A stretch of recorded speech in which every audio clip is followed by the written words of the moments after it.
All right, here we go. Maybe I don't know how to get that off of there. There we go. Here we are. It's You like know we what? never left. It's fine. Welcome to Of Backstage with course. Ian and Joel. We've been gone for a minute, so we forgot how everything works, but we're back. Yeah. Uh today, holy shit. Okay, my computer just did something crazy. Okay. Today we're gonna be talking with our friend Ethan. He works with me up in Bellingham. He is a jack of all trades. Joel, I think you called him a Swiss Army knife. Yeah. I I yeah. I remember we think you talked. did, and I would 100% agree with that. Bartender, booker, venue manager. He does the settling. He does everything, and he's in bands. He does it all. Making posters. I mean, Yeah. there's nothing It's that always Ethan doesn't do. So that that that's always the catalyst energy that every small venue needs to survive. yep, absolutely. And both of us have kind of done that at one point Yeah. or another. I Um, mean, I've seen you do it, and I know how. I never was a bartender, but Yeah. I would sell the food at the snack shack. Yeah. I would do front door selling tickets.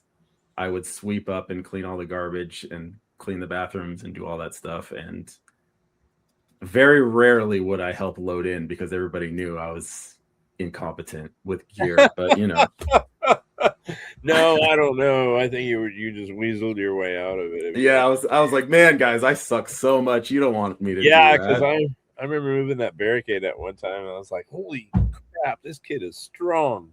I was like, "Wait a minute, I never see him lift shit, and he's like the strongest person here." When could we ever afford a barricade, a The real one? show box, Oh, we went okay, and got it there. that's We right. did it at another show, and they told Yeah, us that we had to bring our own, and you got it, you borrowed it from the Soto. that was a crazy time because I feel like venues were willing to do stuff like that for each other at That's one point.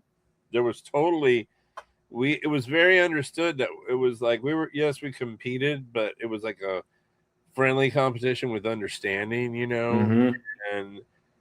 and everybody was very supportive. Like I said, there used to be, I think we talked one time. I think I was either telling you or someone else about how there used to be like softball games between venues, and and shit like that. That was we used to go in my particular time.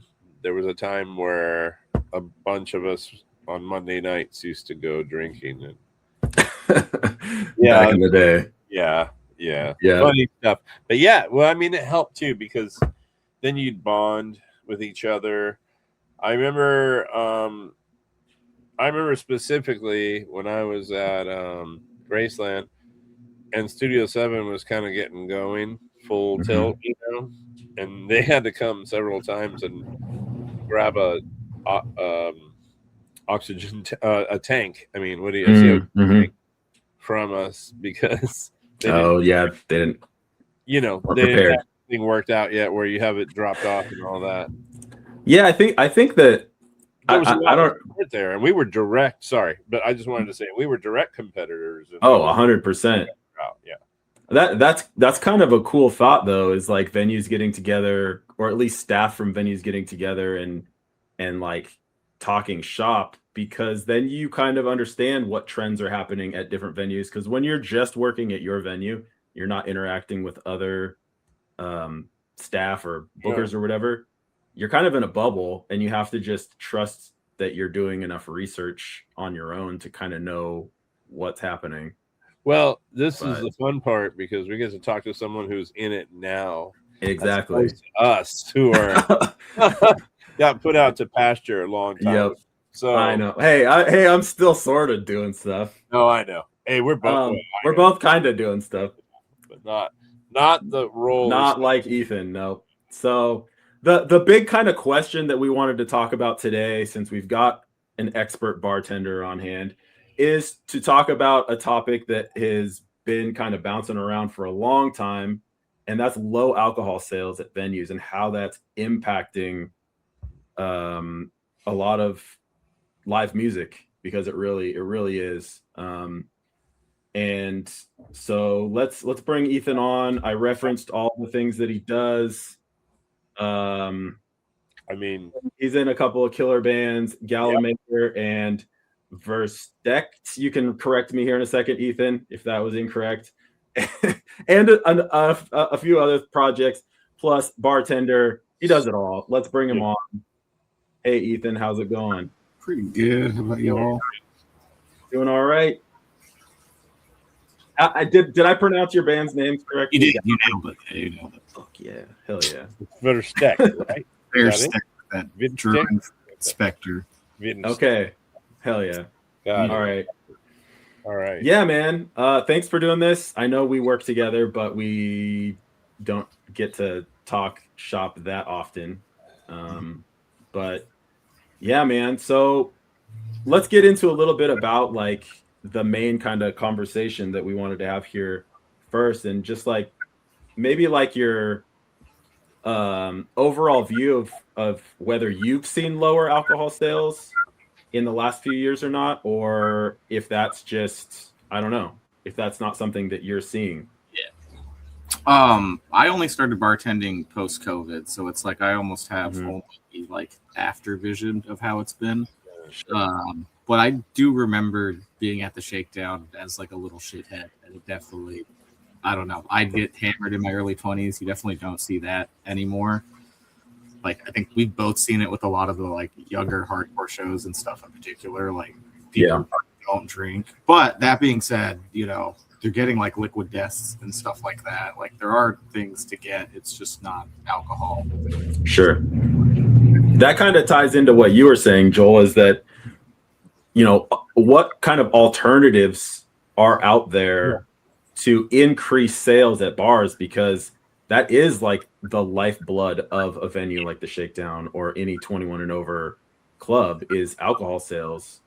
So that's the way it became the de facto way of doing it, because when fuel started going up, you know, in the early 2000s, getting ridiculous, it's like the gate became like a de facto like break even there, and then the venue lives off the bars. But back then you could. I don't know. Well, and this is what I want to hear from you, Ethan. But you know, all I hear about is lower bar sales, and it's not the same. Yeah, it definitely seems not the same. I will say it is also a little genre based. Like, we definitely, I think, both book extreme metal shows or punk shows where it's like they drink. That hasn't changed. Yeah. Certain dance parties too tend to like bring that kind of crowd.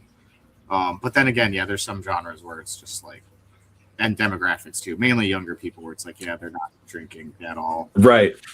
We've noticed too, I think our pre-COVID like NA options and NA beers like weren't that good. And the thing I've noticed now, particularly like with the Liquid Death, I know Makeshift does well with like the White Monster drinks too. It's just like trying to get NA things that people actually drink outside of bars, not just like, here's fucking Dickerson's cheap weird Pepsi knockoff.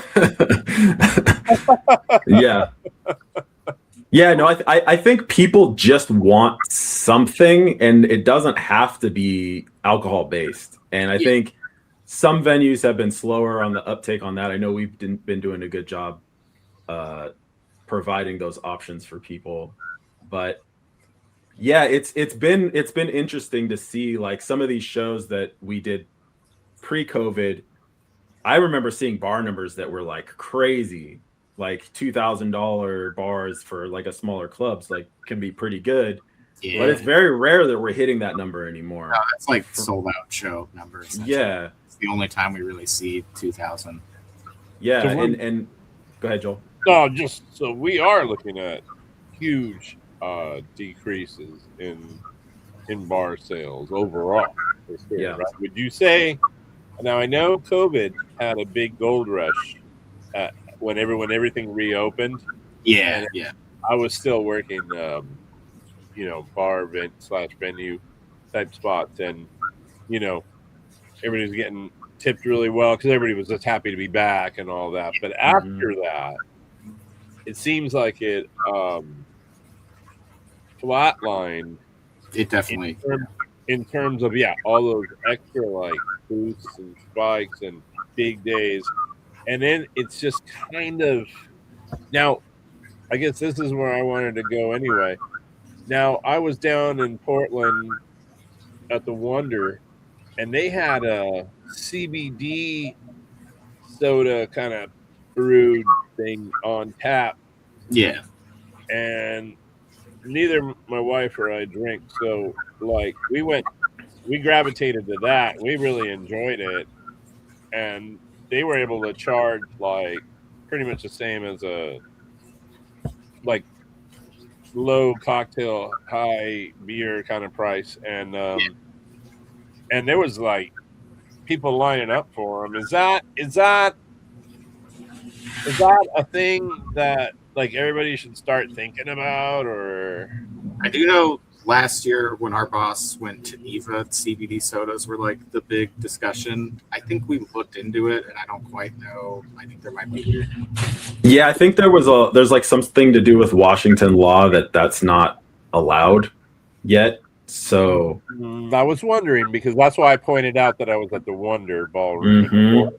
Yeah, Because that was a follow-up question I was going to have was that a thing that they're doing there because they can and we can't kind of thing. Yeah, which kind of shows you that the state is behind in helping venues stay open if they're not allowing venues to access this additional revenue stream when they know that bar sales are lower. Right. So here's the question I want to ask Ethan, actually, if you don't mind, I'm breaking with a hard question right now. Do we need to be like talking to the state, like sending people down to Olympia and bum rushing them, like, and being like, look, man, something needs to be done. Our income getting hammered over here. Like we did it. My wife and I helped do it on a city level with the whole Save the Showbox thing when that was being threatened to be knocked down. My wife's a photographer, and she started doing this portrait project, and it was a lot of people that had messages to try to, and it was one of the things that was credited for making that project successful. I guess are we at that level? Do we need to start doing stuff like this to like help? it's not something I've honestly given too much. Like I haven't looked into the CBD soda stuff in particular very much, but I mean, if it does seem like a legislative obstacle, I do feel like getting big marijuana and venues to talk to get it in would be wise. Yeah, and in general, I think the state should be doing more for a lot of places and people. Yeah. That's one other one. For me, because I do smoke weed. I'm wondering how possible it is to just, fine, you guys don't want to help us with this alcohol problem. Can we integrate marijuana? Yeah. We should, there needs to be I feel like venues need another revenue stream somehow. Mm-hmm. Yeah. So do you think it comes from policy change, or is there something else that people are just thinking about on the sly to make shit happen? I don't mean on the fly like illegally, but I mean like without really talking to anybody about it. Just we're gonna start selling this and fuck it. See how? I don't mean breaking the law. I'm talking about like is there anything nobody's thought of? You know what I mean? Because super think of we I know sodas, but I know you and I we've talked about some things, like just coming up with any little thing to help sell, whether it's little like venue branded trinkets or we haven't discussed more of that stuff. I feel like. Sodas, different t-shirt options, all sorts of stuff like that, merch related stuff. Any little leg up or any other revenue source is going to be huge, because the cost of everything is increasing due to inflation and just cost of goods in general. Yeah. And people are going to less shows because they have less money. They're drinking less because they have less money.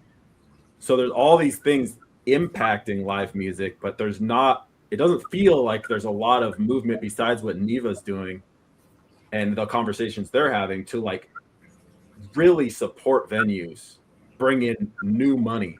And it's kind of crazy that shit's not happening. But I have I a mean, question. go ahead, Joel. I have a question for both of you now.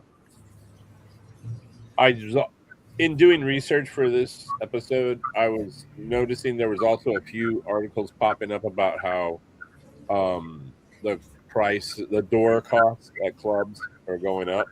Yeah. You went from the 12 to 15 to now like 20 to 25 range. And that's being cited nationally. And the argument is that making up for the loss of bar revenue? With the way Shakedown's structured, like we're still at 12-15, so we're definitely nationally behind the times. I think we only kind of made that bump like this last year. Okay. We've just noticed we're paying bands more, which is sick. That's been the big thing. It's like Awesome. Most of our door goes to that. So like, yep. I will say that.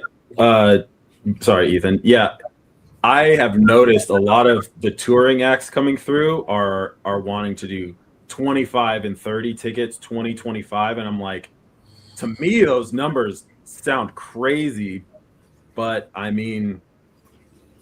And sometimes they are, because Bellingham is a different market than Seattle. It's not, it's not a major market. But I think a lot of times it's the only way some of these touring bands can even remotely get close to the numbers they need to stay on the road, especially with gas prices, insurance, cost of maintenance on vehicles and gear. Everything's just way more expensive. And so I think we are going to get to a point, like you were saying, with alcohol prices, Joel, like ticket prices are going to get to a point where you can't raise it anymore and have people actually pay the price of a ticket. Yeah. I don't know if stuff we bring through, like people are going to pay more than 15 to give a chance. Like an underground band sandwiched between two local bands. Mm-hmm. Right. But like, that's just where Bellingham is at. Yeah. But again, we're also a weird, smaller market that is kind of behind the times. But I think that if you start, or if venues have to charge more, venues are going to be leery of taking chances on bands because your costs are a lot higher. So it's just like this weird catch-22 where you need to charge more money to cover all your costs, but if you charge more money, less people are going to come. Yeah. And then it just leads to less live music overall and less venues and less creativity, less chance taking on shows, like less opportunities for unique bands to come through and get in front of people. Sorry, go ahead, Ethan. I was just going to say, when you do bring in less people, even if say the ticket price is doubled and it's like the same amounts made at the door, that is not two drinking bodies, then that's one. Yeah, which is exactly. Great. That's a good point. That's a great point. Yeah, no, I asked because here's the thing. Yes, Bellingham's a different market than Seattle, and I'm in Seattle. You guys are in Bellingham, but it all scales and it's all reflective. Mm-hmm. If you say, drinking's down 20%, I can probably get sued from El Corazon to say it's down about the same percent. You know what I mean? It's all scaled to where you're at. And like I said, for me, I'm asking questions because like in my little travels to figure out references and stuff for this, I saw the whole higher cover thing, and it's like, okay, because I also hear another story that higher cover is because of the increased cost for a tour, aka fuel, and how everything costs more, So that's why I asked that question, because is it covering the bar, or is it? So you're saying the bar like yours, a place like yours in your market, you can't really. It's not really recipe you would use because it would alienate the amount of people you got coming now anyway. So there's that. So I think this is what I ran into is probably more of a bigger market issue. But I also feel, and this goes with a lot of what we're talking about, a lot of shows, and even in the bigger markets, are all going scaling down. A lot of shows are scaling to like unorthodox spaces, stuff like that, and a lot of and a lot of big touring shows are actually starting to go like Seattle's seeing a lot of stuff that started off in Seattle are going to Tacoma instead. Yeah. And I guess that's why I asked you those questions, because I figure some amount of national or some kind of national bands, touring bands, are going to be coming through. And then I guess in that case, if you had like a guarantee to pay, you know, how you would approach it, you know, would you try to recoup that at the bar, or, you know, that kind of thing? I think the thing that Ethan brought up that I always come back to when I'm booking a show is I always want it to be a cheaper ticket price because I want more people to show up. I love because that. the more people in the room, the more people are drinking. Yeah. And not even just that, but every show feels better when there's more people in the room. Like Joel, you and I, or all of us, we've been in venues when there's like 20 people there, or it's the worst. Or we've been in big venues. I went to a show at the Showbox once. Joel, a friend of ours band was playing. There was 100 people in there. Ooh, I know, which is not. It's like in there. It's like this is real bad. Painful. Oh! I played a matinee show in Sacramento to 6 people at 3 p.m. And it was fucked up. Which was also that venue was like, we're going to try out matinee shows. Would you guys like to be the first one? And we're like, sure, it's a date. And it was like, oh fuck, super good. I love everyone there, but like, it was brutal. Yeah, let me bring you back to something though, Ethan. So when I mentioned like CBD sodas or whatever, you didn't seem like that excited about like it. That'll fix it. You know what I mean? Like, is there anything that you can pivot to? Yeah. That see, I do think like again, name brand, or not necessarily name brand, but like popular things like White Monster, the Liquid Deaths, things people actually drink outside. The CBD sodas would even be a part of that. Mainly, it's just seemed like such a hurdle from, you know, and is not an immediate solution if there's all this stuff that has to happen. But like, I would be happy for it to be there. It just feels so above my head, I guess, at this point, if that makes sense. Cool. Let me ask you a question, a connected question. Do you think we might possibly see a time where you might have to start like petitioning the state to like change some rules or something so this whole thing can like exist? Or do you think it's never going to get to that? Yeah. I don't know. It does feel, I remember you guys talking in the last episode, like smaller venues definitely need more help and are like the lifeblood for the whole larger tour industry and Ticketmaster and all of that. And it's like, those corporations are clearly making a fuck ton of money. And like, they do, as soon as something blows up and gets hot, take it away. And it does seem like there should probably be some sort of balancing there. Yeah, and it's a conversation that I've had with a friend of mine who's in a band from France, and he's toured the U.S. multiple times. And I had a conversation with him when he came through Seattle just a couple of months ago, and I was explaining this type of stuff about how venues are so dependent on alcohol sales, and he said in France it's not that way. The government supports the venues, subsidizes venues, and he said as a drummer, he gets paid by the government to be a drummer. Like, he's in a band and he gets money to be in a band, like from the government. This is definitely more of an American problem. That what we're talking about here is more of an American problem than, I had a while where I was tour managing for a management company out of Toronto, and everything was based in Canada. So they were what do you call it, subsidized by the government to exist. And it's, dude, when we went there, they had like this giant house you could stay in with like bunk rooms and a studio, and yeah, it's all insane. It's like, it's some countries see the value and decide they're gonna go in. I mean, we used to have more money in the NEA, the National Endowment of the Arts, in the 70s, or something that actually changed people's lives. Doesn't exist anymore that way. But fact of the matter is,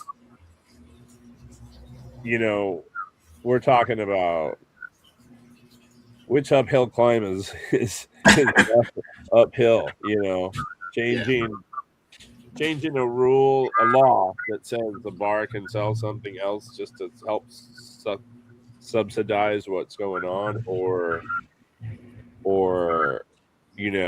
like changing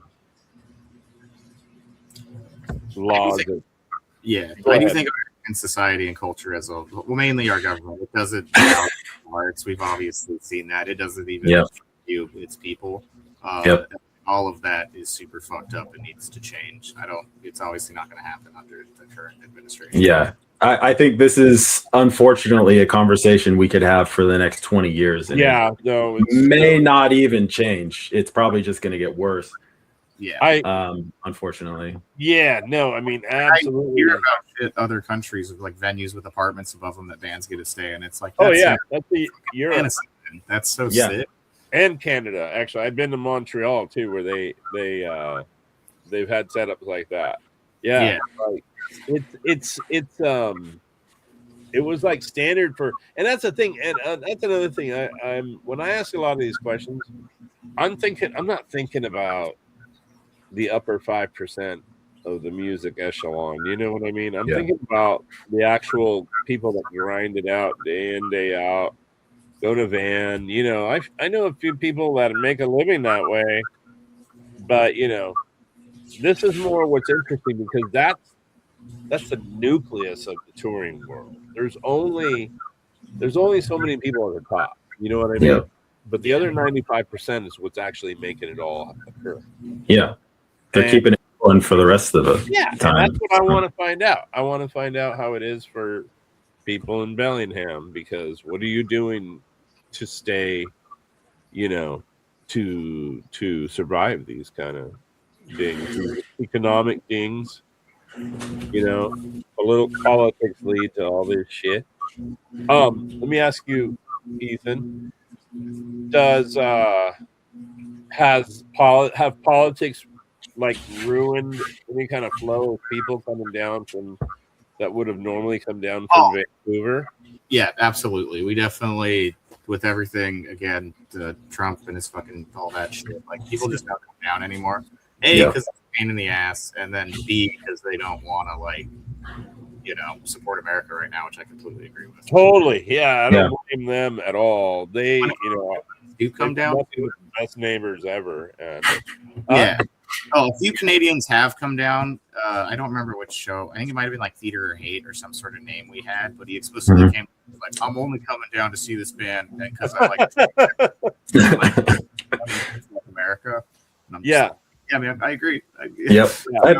I know that we've had some messages from Canadian regulars. I don't know if they're regulars, but people commenting like when our email blast goes out saying, I would come down, but I'm boycotting the States right now type of messages.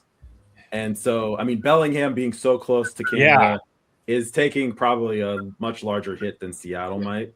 I mean, I would say we see more BC plates than like Oregon plates or anything. Like they literally are our neighbors and in our community. It's super fucked that. Yeah. I don't know. I hate it. Yeah, it's tough, man.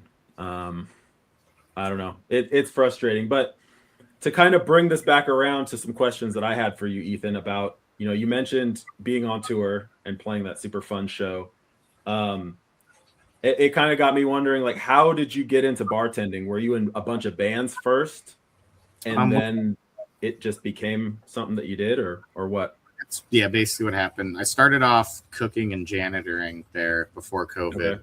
And then when we reopened and there was discussion about what to do with the venue side, I think it basically came down to like Holly feeling like, well, Ethan knows all the band stuff and how to work with bands. It's way easier to train him to bartend than it would be to try and get a bartender to understand all the weird nuances of that world. For sure. And let me just say, like, you handle your shit with bands like amazingly well. Like, you're so level-headed, so chill, so cool. There's never any bullshit. Very rarely do you have to call me, and usually it's because I fucked something up and didn't give you the information you needed. But yeah, no, that's a really smart move on Holly's part, because it is a little bit more straightforward, I think, kind of learning the bartending part than it is learning all the weird nuances behind the scenes of the music industry and kind of knowing when to like pay a band even though the show lost money, or you know, like, you gotta understand how it works to do that. Yeah. I also want to jump in real fast, just a little bit with I would like to see a coffee table book of your nightly reports. I got so many band names. I got made privy to just 2 or 3, and I'm like, man. Sometimes the night's rough. You really got to off gas, and I'm like, I want a coffee table book. Well, don't you have an English degree? I mean, that's part of. Well, I dropped out my last quarter. Okay, but you have an English degree. Basically, you're like, you dropping out before you got it is just the same as if you'd have gotten it. It's not like you're going to get a job with it. No, absolutely. I have an English minor, so it's like, Regardless, your nightly reports are aces, man. Yeah, some of the best entertainment ever. I occasionally have referenced them. Not anything, not anything weird. But. I've only seen 1 or 2, and I'm sure they were like pretty down the mainstream compared to others. I'm just saying your writing style, the fact that I've read many, and I find them to be I find yours to be very entertaining. So, absolutely. Yeah. And I think that is one thing that also sets you apart from a lot of other people who manage clubs, is that you do have a nightly report and you're very consistent with it, where, I can't tell you how many times at venues I've worked at in the past where the owner's like, okay, we're going to do a nightly report every night, and it gets done for like a week and then it's never touched ever again. And yours are so helpful because it just talks about like little things that like we need to do better. Okay, we need to make sure like all the documents are in the Google Drive before the show. I need to know all the settlement information. And because if you don't have that, I've been in that position where not having that information and trying to pay bands out is just awful. It's like the worst feeling ever. So I try my best to not put you in that position, because I hate it. So anyway, when you do go on tour, I was thinking about this. When you do go on tour, does it give you any, or are you looking for how other venues bartend? If you're playing venues, are you like looking for ideas or inspiration, or kind of subconsciously? It's just and sometimes very consciously I'm watching. Just it's like I'm always interested whenever I go to a show at Seattle. It's the same thing. I'm sort of like, how many people are bored? Like, how much security is there? Mm-hmm. It was all pretty analogous to venues that were like Shakedown in size and operation. So yeah. And I think one thing that maybe some people who are watching this who aren't super familiar with the live music world, maybe can you give them a little insight as to how bartending at like a bar is different than bartending at a club? There's a lot of pointing and lip reading for one. We've like streamlined the menu a lot at Shakedown. I mean, honestly, it's like most venues, like if you walk in there and try and order an old fashioned, they are probably going to be like, what the fuck? I'm not going to make that. That's a crazy thing to order at like Sailbox or something. Yeah. We'll do most of the classic cocktails, which I think is like, cut above us, unless it's like a sold out Crime Wave. And then it's like, I'm not making you something like a paper something with 20 ingredients in it that takes 5 minutes. Yeah. Right now, there's 10 people behind you. Here's a more, well, and the other thing that we've talked about in our meetings is just like at a normal bar, you're open for 8 hours, right? And so you have just like a steady stream of people coming in. You might have a lunch rush, you might have happy hour rush, all that, but you've got a long day to work with. In a music venue, you've got like 4 hours, if you're lucky, that you're going to sell drinks. Yep. And that rush varies. You know, if it might happen at the beginning of the show, or it might happen in the middle of the show before the headliner. So you're constantly getting hit with like big rushes of people, whereas I normally a bartender's just getting orders pretty consistently throughout the day. Yeah, that is one weird thing. Even with staffing, like there are so many shows where it's like we almost don't need 2 bartenders, but then set change happens and we need 2 bartenders for that exact 10-minute period. And then it goes back to everyone's watching the show and no one's ordering. So it's definitely like there is a very strange rhythm to the whole thing. And then dance nights have a completely different rhythm to them where they just sort of like, and then down to the 3 distinct waves, usually varying in size depending on how big the band that's about to play is. Yeah. No, that's always interesting to me. And it's like, I know that we've tried to like kind of analyze, when does the rush happen for a show? But I feel like every time we look at different genres, it's kind of different. Oh yeah, every genre is very different. Again, the extreme metal shows I think are really, really steady. I would say they keep drinking even during the bands. There's not really the big rush. You're like the quiet country stuff. It does feel more like people are, all right, bum rush during this 15 minutes, and then no one's drinking for the set. Yeah, and I do. Yeah, and like the Grateful Dead shows. Those are their own animal drinking wise. All different things. Refilling water. Yep. Let me ask you a question. On when I've tour managed and I've been in like pretty big venues, I've seen some people screwing around with like servers going out to the floor.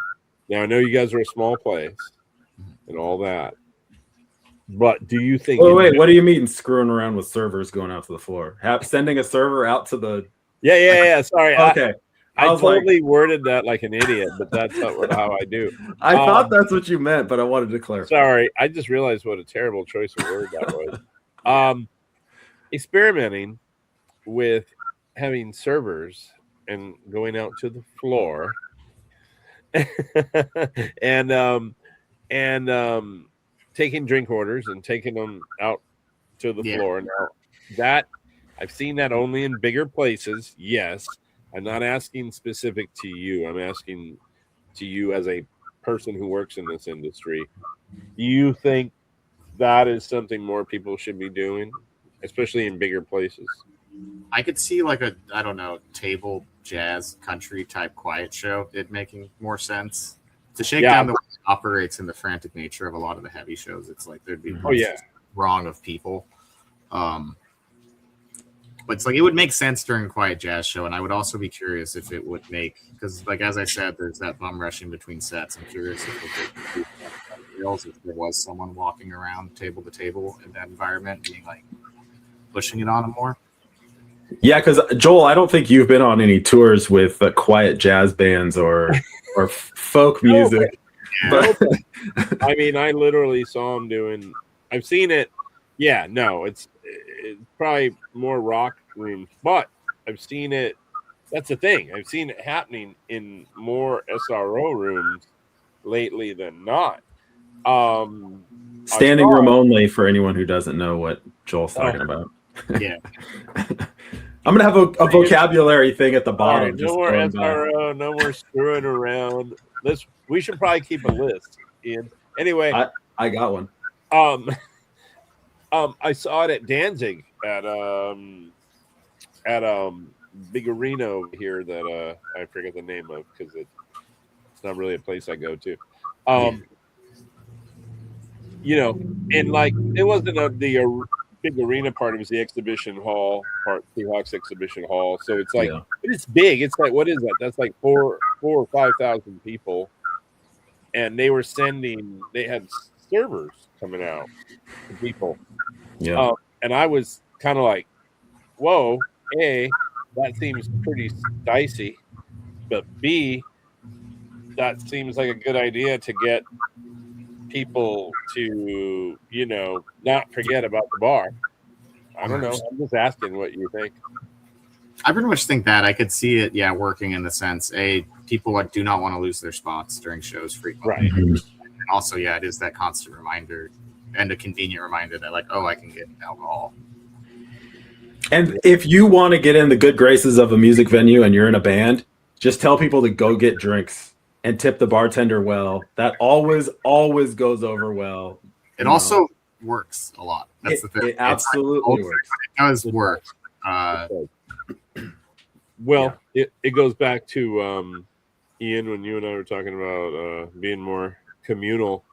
That's the band helping out the bar the best they can in the best way they can, because they have the entire room's attention. So that's on the flip side of that, I will say, if you say, hey, after our set we're going to go next door and grab a drink, right, that is no. If you go to a different venue after your set, that is like nail in the coffin for you. No, you're usually just say we're going down to the bar. Yeah, it's so you finish your set as the first band and then tell everyone you're going 2 blocks down the road to this bar and to come join you, and then everyone leaves the show. It's definitely that sucks. Not only does that suck for venues who are trying to maximize their bar sales, it sucks for the other bands who had to sit through your band. Yeah, and so we're not talking about anyone super specific here. So no, but it does suck. It does suck. So don't do that. It's not a good look. But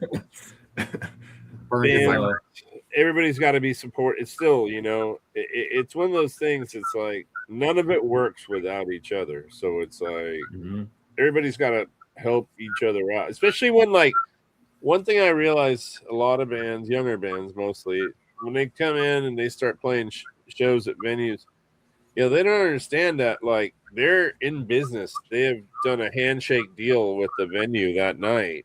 And so they kind of need to act a little more like that, like their employees. They fall in Washington State, their actions and everything fall under employees.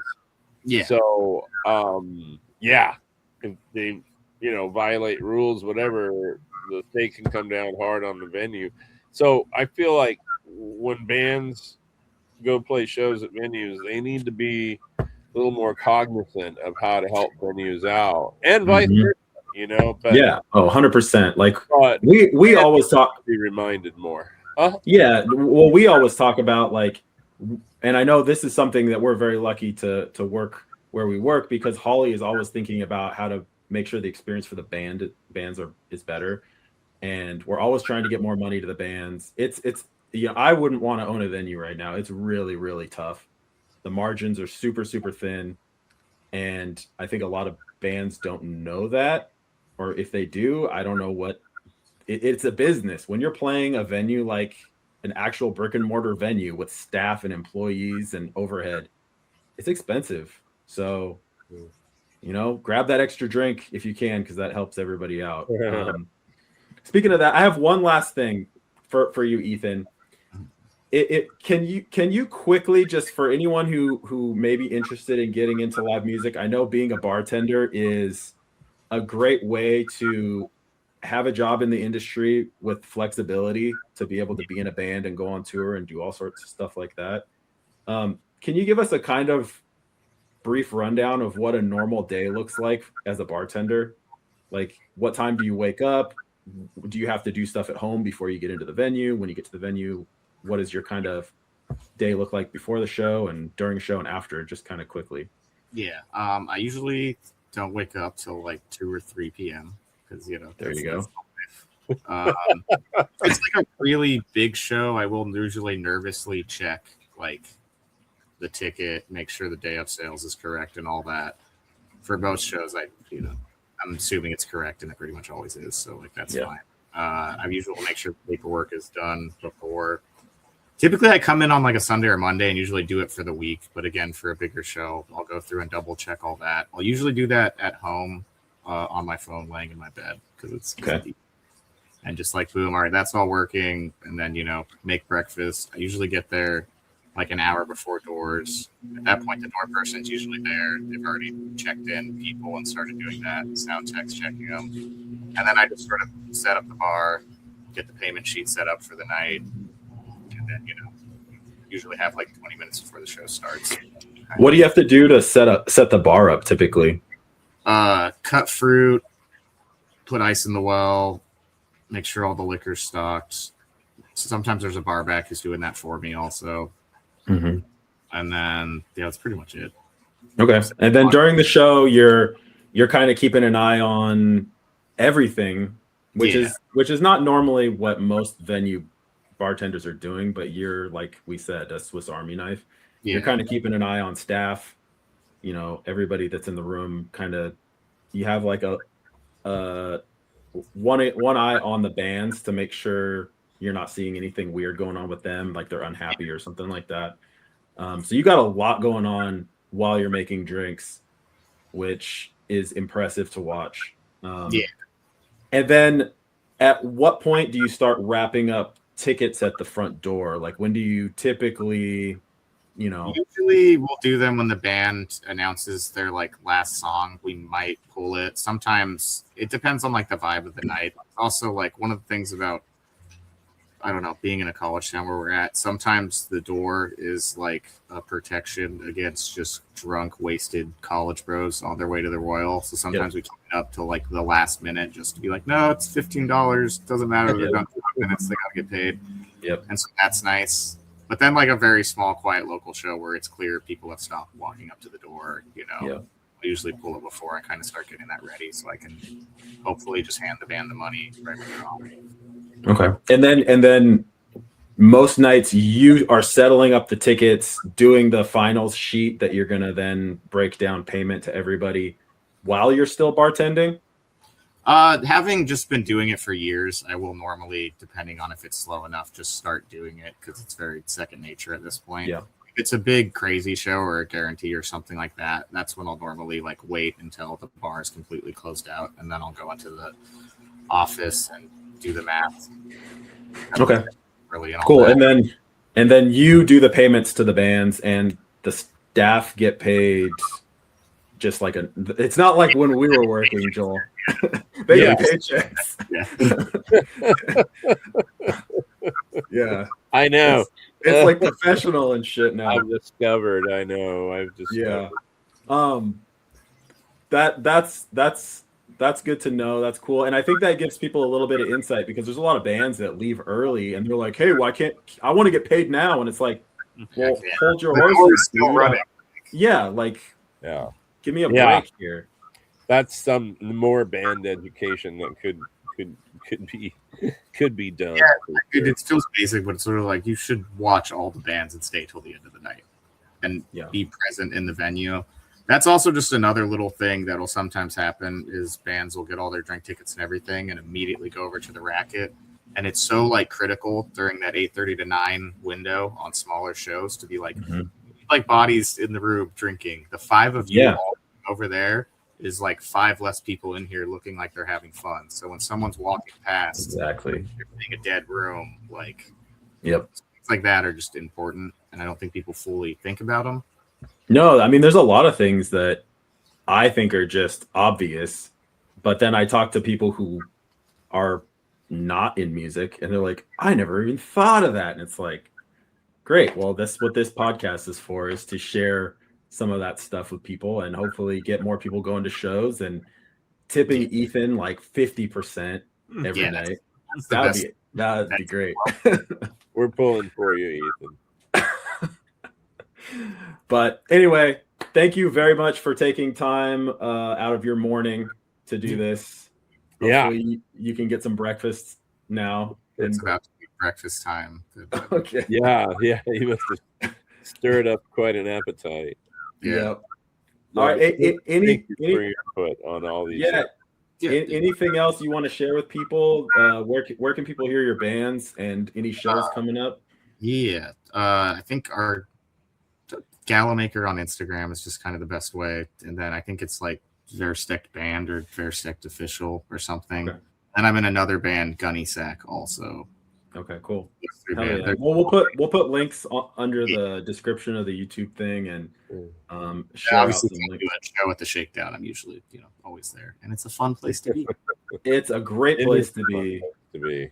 It is. I miss doing shows over there. Yeah, it was fun. Yep. So, all right, man. Well, thank you very much. We're gonna wrap this up, but you can bail. So if you want to. Thank you. Appreciate it. Yeah, Well, we'll figure out what we're doing. for Yep. sure. All right, dude. Thanks. See ya. Thank you, Ethan. All right. Cool. Screwing Well, around, man. I It's know. like it's like I was channeling Nicole or something. Stop screwing around over there. It's all right.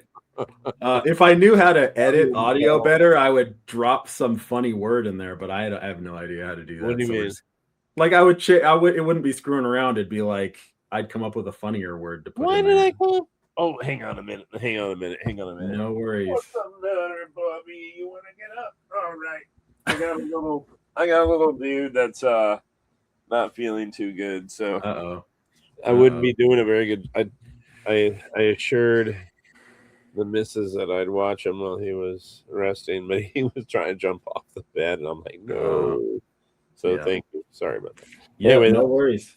George, and he's like old like me, so we're both a little we have our ups and downs. Anyway, Yeah. so that episode, I see this is what one thing we've been talking about. I'm glad we did this episode, but I also feel like there's room for more episodes just on this topic alone from other perspectives. You know what I mean? Yeah. Because you have Ethan, who is a jack of all trades for the club, and basically one of those people that like I said, there's always those people that keep the club open because of their that ability of theirs. And I feel like every small club has those people. And he's dealing with very specific geographic issues. Yeah. And that's okay, because honestly, there are more Bellinghams than there are Seattles in the United States. That's true. Okay? So That's true. I want to know more about that. So it's like, if it didn't, like, if you're thinking about cities, some of his answers weren't exactly what you would have been expecting.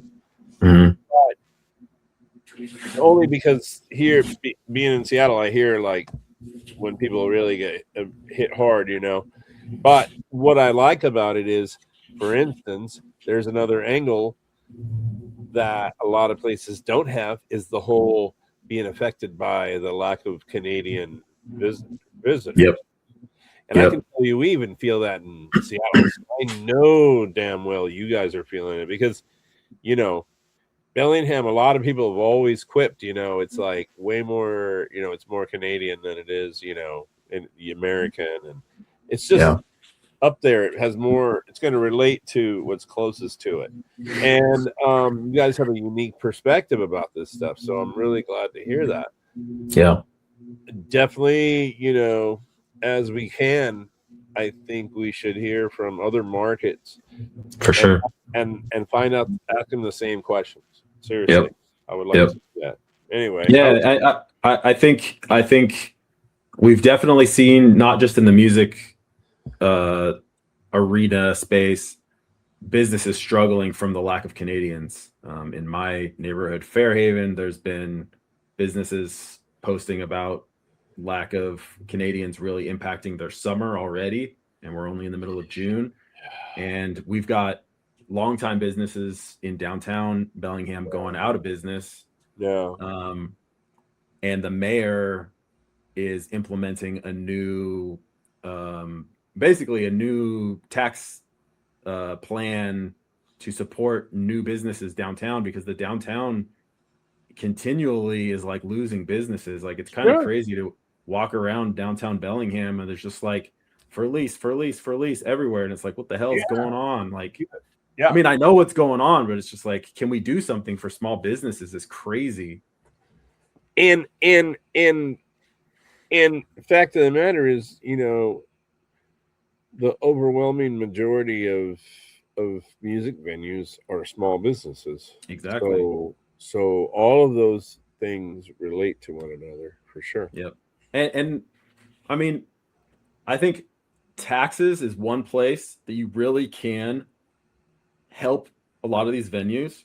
And I don't know if there's some grants, state. I mean, everybody's needing money right now just because of this crazy ass shit going on with the government and all that. But like, even with my small business, I felt like I was paying like crazy high amount of taxes for my one person little dinky ass business. I was like, what the hell is this shit?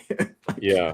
It's like impossible for a small business. We should be taxing these giant corporations, like these giant businesses in the music industry. They should be getting taxed at higher rates, and there should be something helping these small businesses, because if they're not here, then there's not going to be these big venues, these big shows.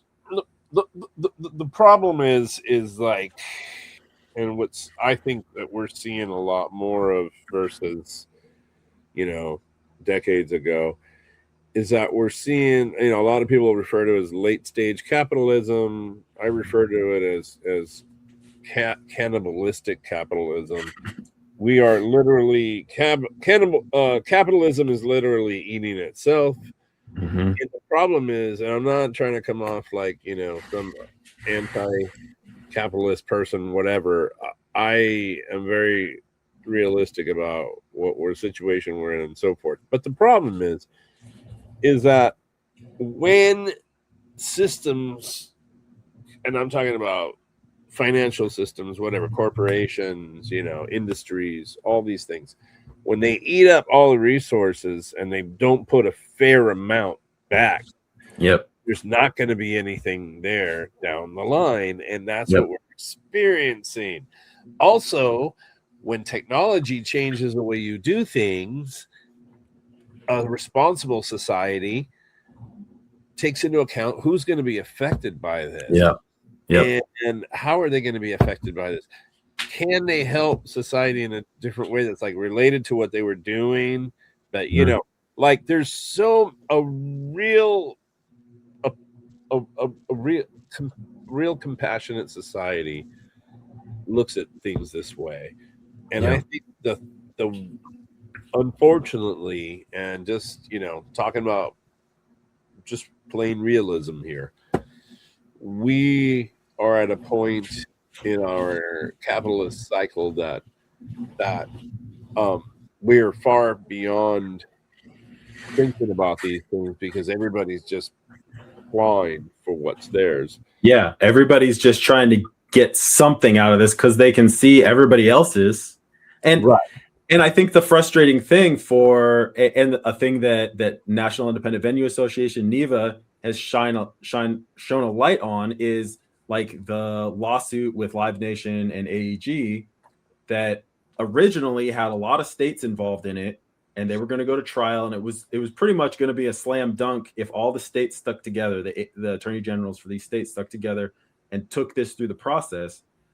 But where we are now is Live Nation and AEG can buy their way out of this thing, and they've already bought off some of these attorney generals in these states, and so now the lawsuit is not as strong as it was. I think I can't remember if it was like 34 or there's like 30 states left, whereas it was a much stronger lawsuit before when all of the states were staying together. And but it's exactly what you're saying. Each state's like, oh, I can get just a little bit out of this. I'm just going to do that because it's guaranteed.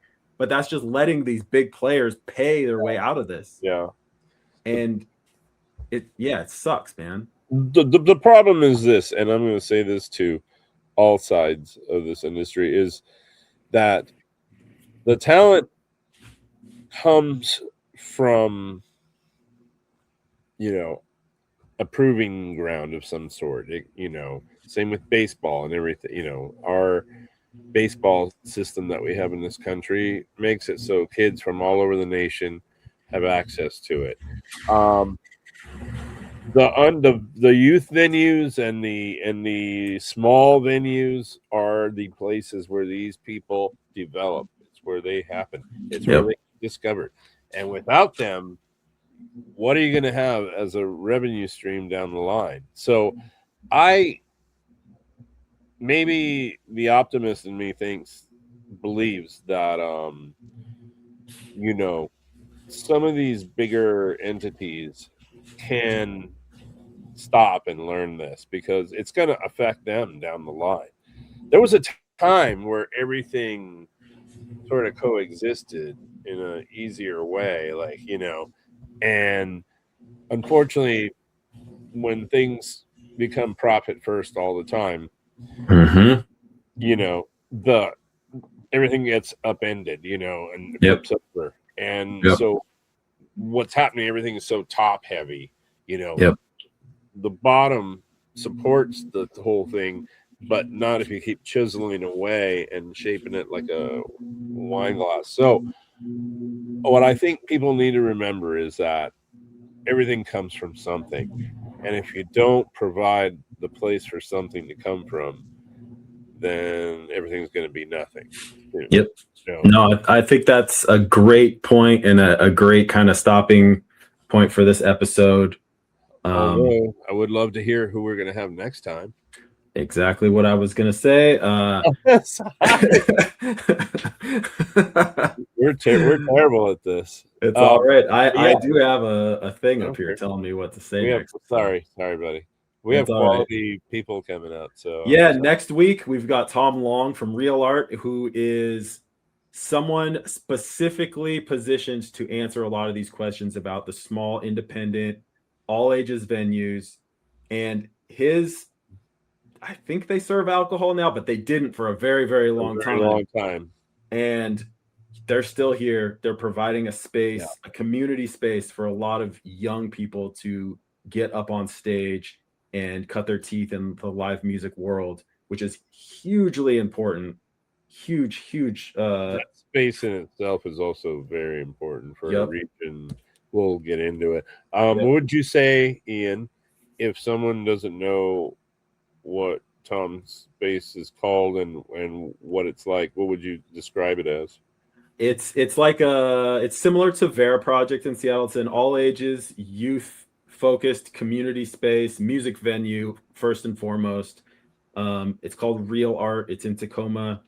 It's an awesome spot. Tom's been there for a very long time, and he's kind of been steering that ship along with a lot of other people. But it's just a wonderful spot. They do a lot of really cool local shows. They do touring bands, but a lot of it is focused on the community, youth artists, and really like they have like a sandwich shop. I think they've got a bunch of other stuff going on there. So it's a really cool spot. Check out Real Art Tacoma. And if you're around, go to a show, go support the venue. If you get a chance. Sorry. Yeah, no, I was just gonna say we'll get into more of that next time when we have Tom on. Any last thoughts? If you're from somewhere else, check out Real Art in Tacoma online, so you can like see what's going on there. And then when we talk to Tom, it'll be that much more. You can connect the dots that much better. That's all I'm trying to say. I think people should do that. And I'm really excited about that one as well. We're gonna get some good perspective, and then I'm really excited that we're back on the horse and or the bicycle or whatever, and we're not screwing around anymore. I'm just glad that we're getting back on this. I'm really excited because we've got a lot of great people to talk to, and we do. We've got some cool guests lined up. Tom is going to be on the next episode. Thank you very much to Ethan. Check out his bands. Versteckt, a black metal band, and then Gallo Maker and Gunny Sack is his other band. He's in 3 bands. if you're in Bellingham, come to the Shakedown. He's most likely tending bar. You can hang out at the Racket before the show, but once that show starts, you stay in the Shakedown. Damn it! And you tip very well because Ethan's gonna do a good job. Anyway. All right, dude. What an episode! Yeah. All right, we will see you guys next time. Thank you very much. Wait, what am I supposed to do at the end now? Stop screwing around. No, dude, we should get a clip of that.